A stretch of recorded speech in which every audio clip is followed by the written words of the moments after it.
I've looked at this before, but it's really interesting, so I want to look at it again.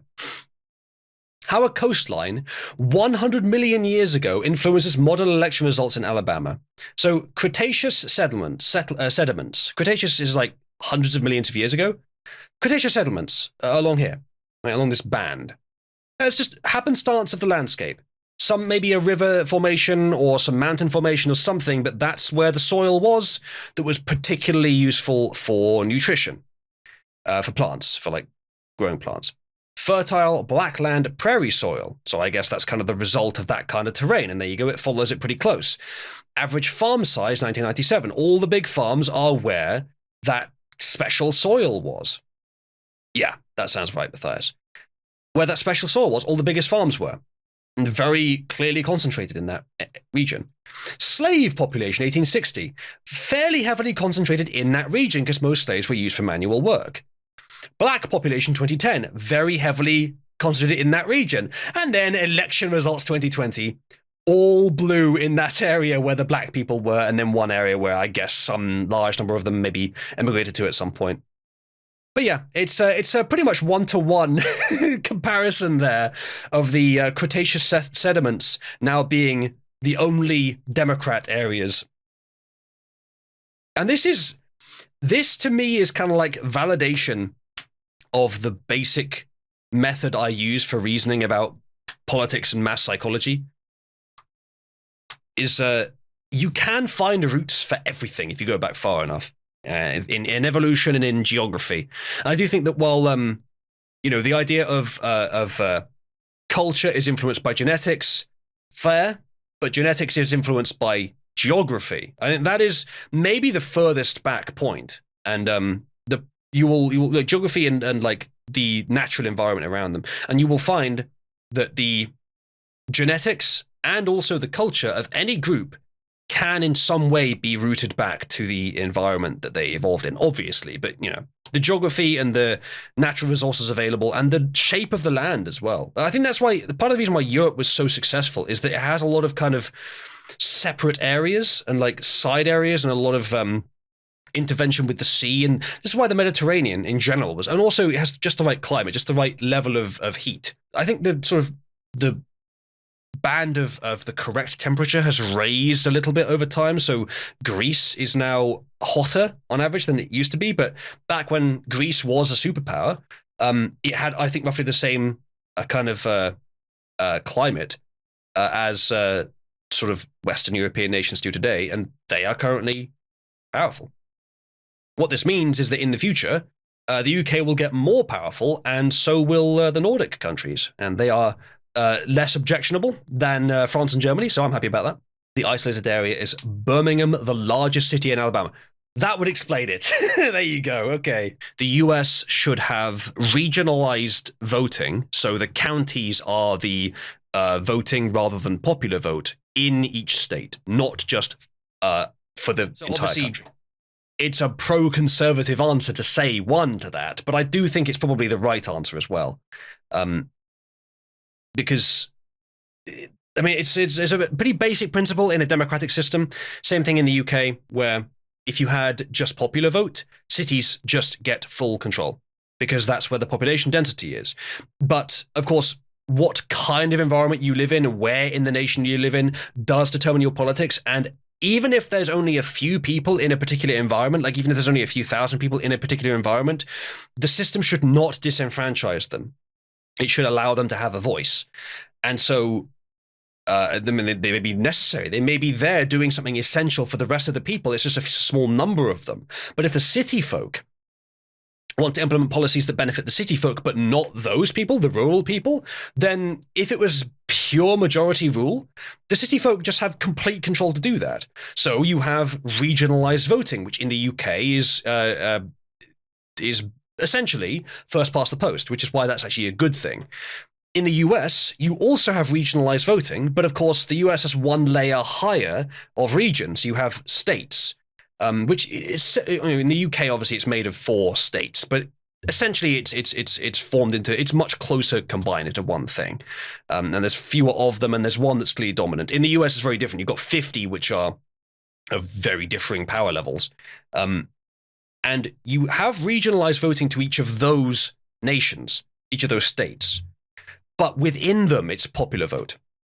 And I don't think that's a good idea, especially because you get situations like this, where ignoring Alabama, for example, because obviously you've got the slave population, but take, for example, California, you've got a few cities which have all the blue votes. Every other region is red, pretty much. And even if California is not a good example of that, there are states that are exactly that.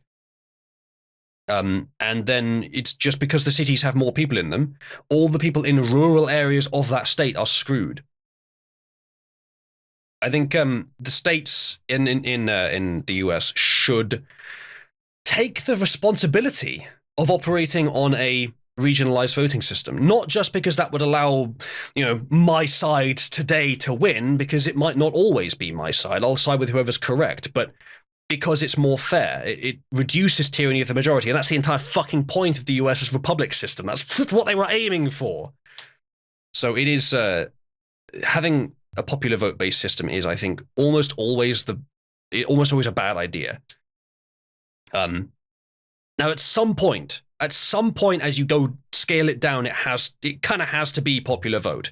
Even if you go down to the level of like this city block, but that's just way too much effort. So make it on the level of counties, because counties almost universally have the same kind of environment within them. But, someone on the outskirts of the county that contains a city, but who don't live in that city, are still then screwed. So you could argue that you could have even more devolution, but at that point, there's very few people, by comparison, very few who are actually screwed by it, and it is easier for them to move to somewhere else in their own state where they have representation.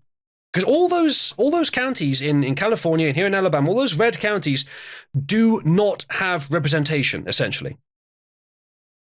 It's been stolen by the big cities. The states have representation. Counties in the UK have representation. Counties in the US do not have representation, essentially. Motch says, can someone clip chimp that and send it to Aiden? I want to convince her he's converted. No. That's silly.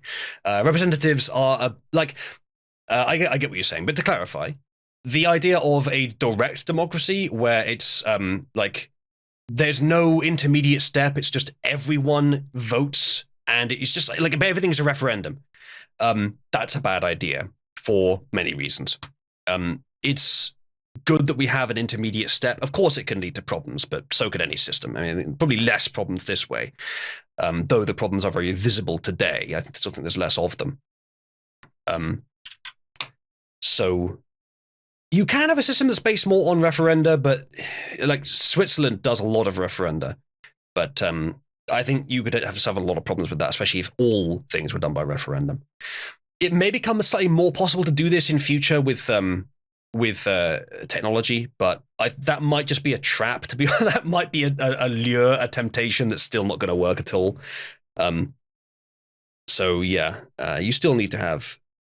I'm not even sure if a representative is still the best way to do it, but the model of a leader is one of the oldest hierarchical structures, probably the oldest hierarchical structure we have ever had as a species, and it is, animals do it as well.